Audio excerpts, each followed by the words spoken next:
শেখ হাসিনার পতনের পর নতুন অন্তর্বর্তী সরকার গঠিত হয়েছে। সে সরকারের অন্যতম নবীন সদস্য আসিফ মাহমুদ দায়িত্ব নিয়ে বেশ জোরালোভাবে কাজ করে যাচ্ছেন তিনি। এবার ছাত্র রাজনীতি নিয়ে কড়া বার্তা দিয়েছেন ছাত্র আন্দোলনের অন্যতম এই সমন্বয়ক।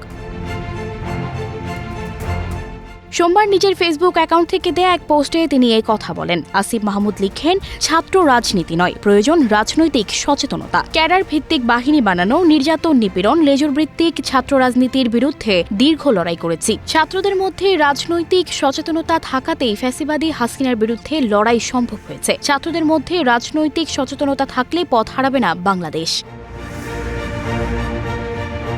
তিনি আরও লিখেছেন, ছাত্র সংসদ নির্বাচনের মাধ্যমে ছাত্র নেতৃত্ব নির্বাচিত হবে। পেশি শক্তির রাজনীতি, নির্যাতন নিপীড়নের রাজনীতি, লেজুর ভিত্তিক ছাত্র রাজনীতির পতনের সময় এসেছে।